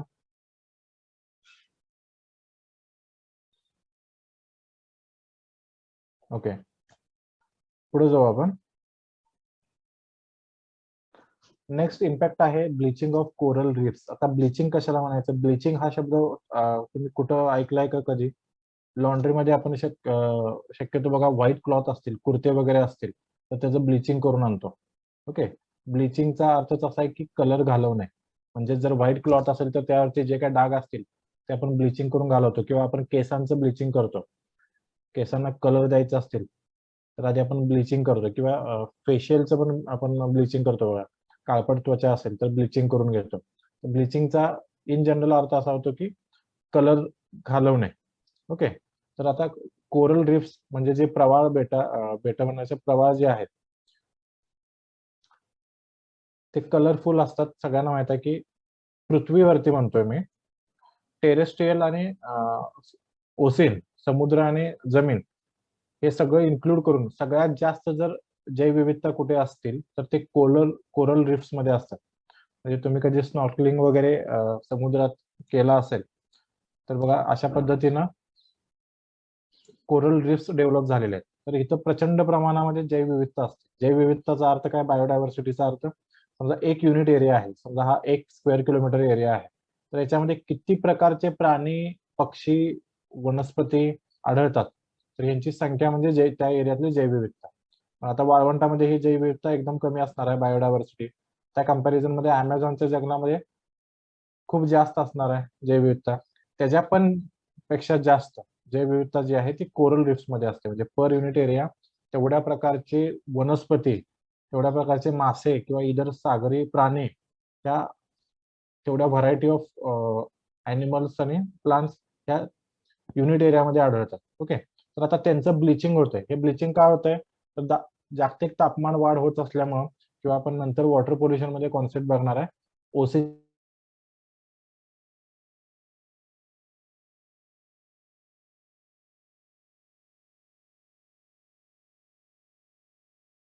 आता हे कलरलेस होतं, याचा अर्थ काय की this coral is slowly dying, slowly slowly ते नष्ट होत चाललेले. आता याचं एवढं महत्व का? हे कोरल रीफ्स जे आहेत तर याच्यावरती जगणारे लाखो करोडो प्रकारचे प्रजाती आहेत. मग ते काही माशांच्या प्रजाती असतील किंवा इतर समुद्री जीवांच्या प्रजाती असतील, तर हे याच्यावरती डिपेंडंट आहे. तर हेच जर कोरल रीफ नष्ट झालं असतं, ब्लिचिंग झालं, तर याच्यावरती डिपेंडंट असणारे करोडो प्रजाती जे आहेत त्या नष्ट होणार आहेत. ओके, तर हे सुद्धा तापमान वाढमुळे होत आहे. त्यानंतर आहे loss of planktons due to warming of sea. आता प्लॅन्क्टन्स कशाला म्हणतात? तर तुम्हाला माहित असेल सगळ्यांना की समुद्र, कुठलंही स्टॅटिक जर वॉटर असेल तर त्यावरती बघा शेवाळ वाढतं. तुम्ही नदीत विहिरीच्या पाण्यात वगैरे ऑब्झर्व केलं असेल, जर उपसा असेल तर त्यावरती शेवाळ वाढतं. तर हे शेवाळ जे असतात ते एकदम सूक्ष्म जीव असतात, जे फोटोसिंथेसिस घडवून आणतात आणि पाण्यामध्ये जे न्यूट्रिएंट आहेत त्याच्या साह्याने स्वतःचं अन्न तयार करतात. तर अशा पद्धतीचे प्लॅन्क्टन जे आहेत, ज्यांना आपण फायटोप्लॅन्क्टन म्हणतात, हे समुद्राच्या सरफेस वरती पण असतात, समुद्राच्या पाण्यावरती पण असतात. ओके, म्हणजे आपल्याला असं वाटतं की आपल्या टेरेस्ट्रियल इकोसिस्टम वरती, म्हणजे जमिनीवरती जी काही जंगलं आहेत त्याच्यामुळे आपल्याला ऑक्सिजन मिळतं. तर ते दॅट इज पार्शियली ट्रूथ, म्हणजे पूर्णपणे खरं नाही आहे. त्याच्यापेक्षा जास्त ऑक्सिजनची निर्मिती आहे ते समुद्राच्या पाण्यावरती हे जे फायटोप्लॅन्क्टन्स आहेत ते जास्त ऑक्सिजनची निर्मिती करतात. तर आता त्यांना काय धोका आहे, तर प्रत्येक फायटोप्लॅन्क्टनची एक लिमिट असते, टेम्परेचर रेंज असते.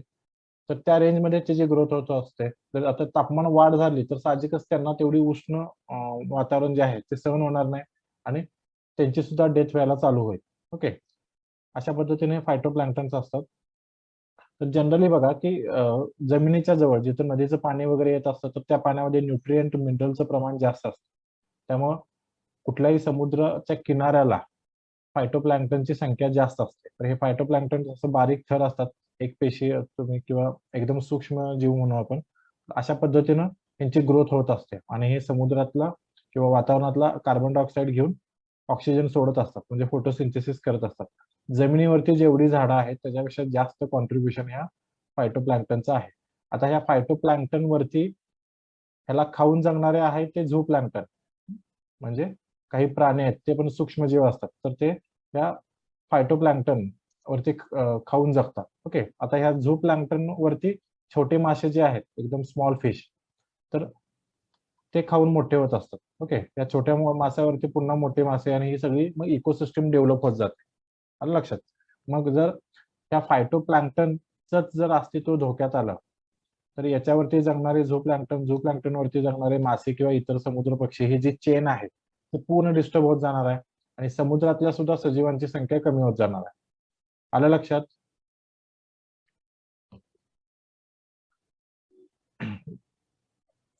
प्लॅन्क्टन आपण दोन प्रकारचे प्लॅन्क्टन असतात, एक झू प्लॅन्क्टन आहे आणि दुसरं फायटोप्लॅन्क्टन. फायटो नावाचंच आहे, जिथं फायटो येतं ते प्लांटशी संबंधित असतं. ओके, तर ही सिम्पली तुम्हाला समजत नसेल की प्लॅन्क्टन कसं म्हणायचं, तर शेवाळ वर्गीय वनस्पती तुम्ही असं डोळ्यासमोर ठेवा. बारीक बारीक शेवाळ सारखे थर पाण्यावरतीच असतो. विहिरीमध्ये वगैरे कधी तुम्ही बघितलं असेल तर उपसा नाही केला किंवा नदीचं पाणी स्टॅटिक असेल किंवा इव्हन तुमच्या गावात तळं वगैरे असेल तर त्याच्यावर बघा हिरवा थरच असतो.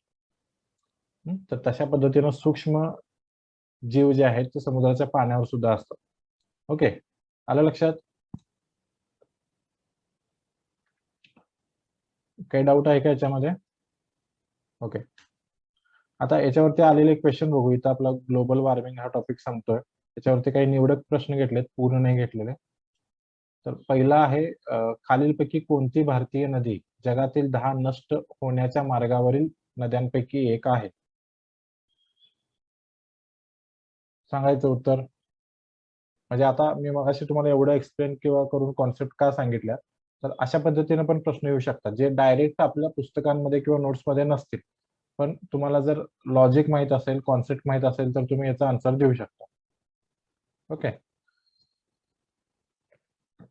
फक्त एकच आन्सर.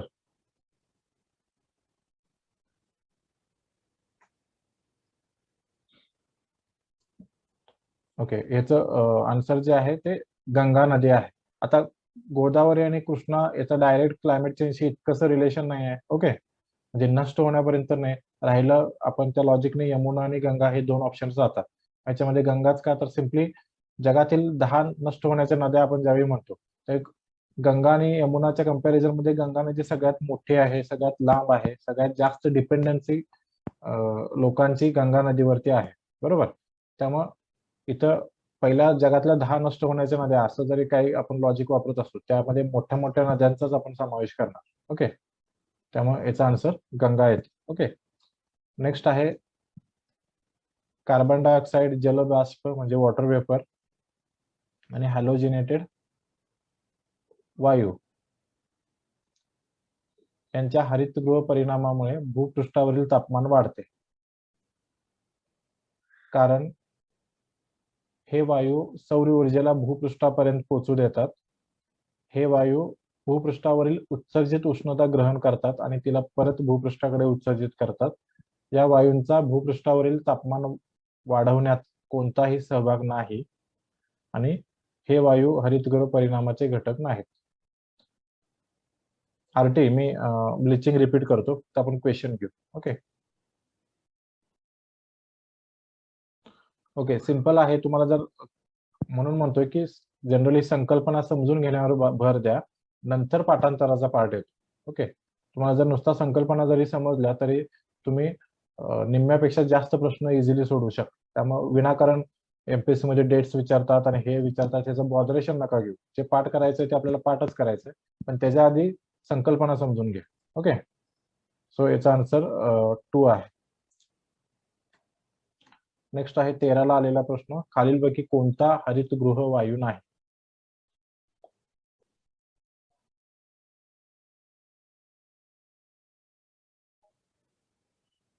सांगा पटापट.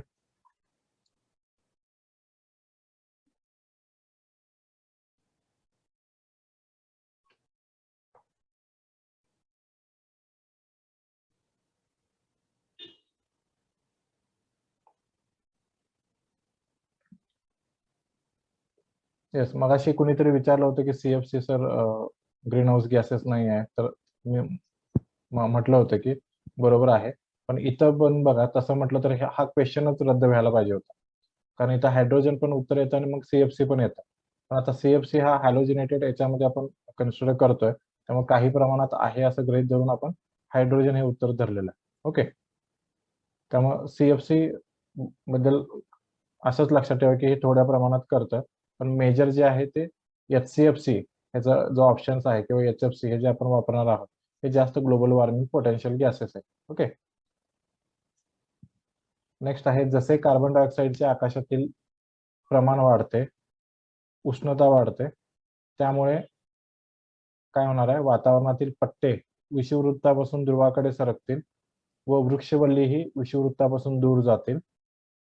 वृक्षवल्ली म्हणजे सगळे प्लांट्स वगैरे. ओके, त्यानंतर किडे उष्ण वातावरणात अधिक वाढतील, त्यामुळे रोगराई वाढेल. यापैकी काय शक्य आहे?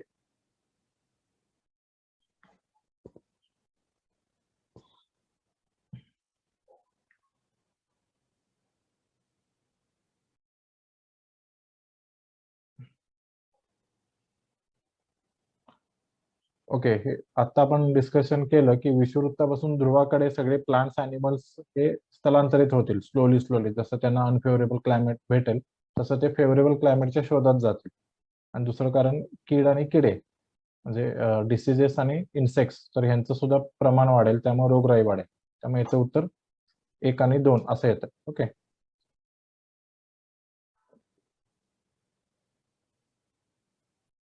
त्यानंतर हा लास्ट घ्या, एडिट करायचं राहिलेलं आहे.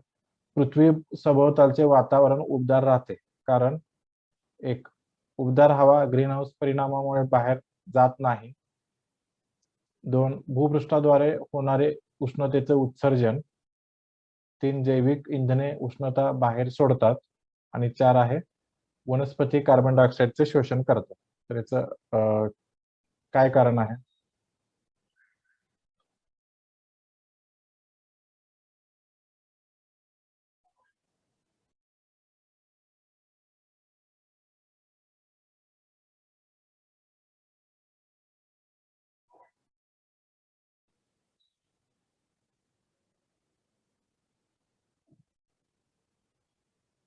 ओके, याचं आन्सर 1 आहे, पण आयोगाने 2 असं दिलेलं आहे, म्हणजे समथिंग मिस्टेक आहे. तर याचं आन्सर 1च असलं पाहिजे. ओके, ग्रीन हाऊस परिणामामुळे उष्णता बाहेर जात नाही, त्यामुळे वातावरण उबदार राहतं.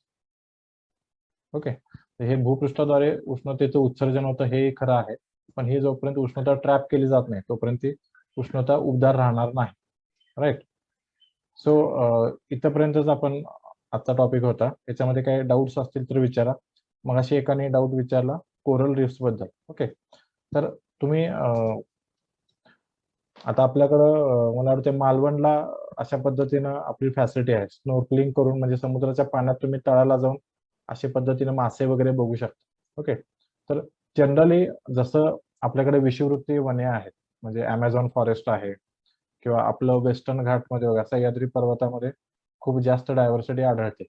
तर त्याच्यापेक्षा जास्त डायव्हर्सिटी अशा कोरल्स ठिकाणी आढळते, ज्याला आपण कोरल्स रीफ म्हणतो. ओके, तर इथं ह्या मेन ह्याचा जो बेस आहे, जसं वनांमध्ये बेस काय असतो, तर प्लांट्स हे बेस असतात. मग त्याच्यावरती जगणारे किडी असतील किंवा कीटक असतील किंवा वेगवेगळ्या प्रकारचे अॅनिमल्स असतील, ती अन्न साखळी तयार होते. पण इथं बेस काय आहे, तर सूर्यापासून फोटोसिंथेसिसच्या साहाय्यानं अन्न तयार करणाऱ्या वनस्पती, हा तिथं बेस आहे. तर इथं बेस तशा पद्धतीनं कोरल रीफ्स असतात.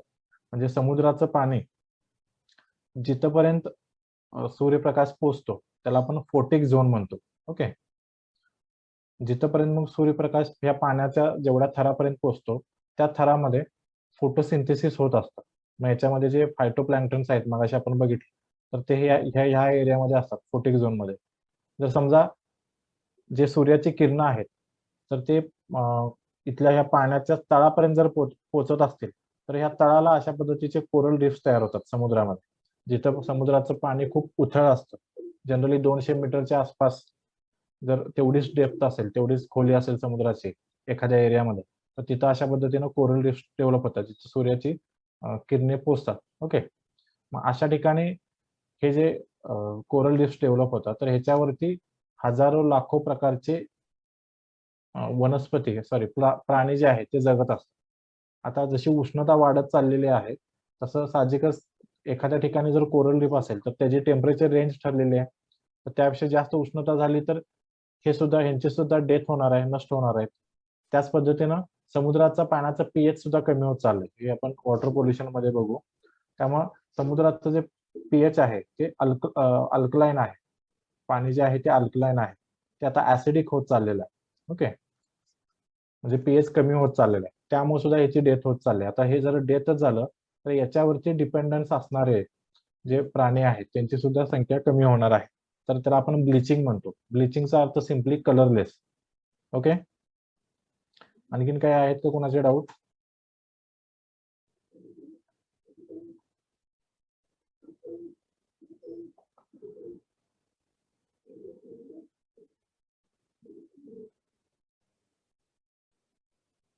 ओके. जर डाऊट काही नसतील तर मग आपण थांबू. थँक्यू.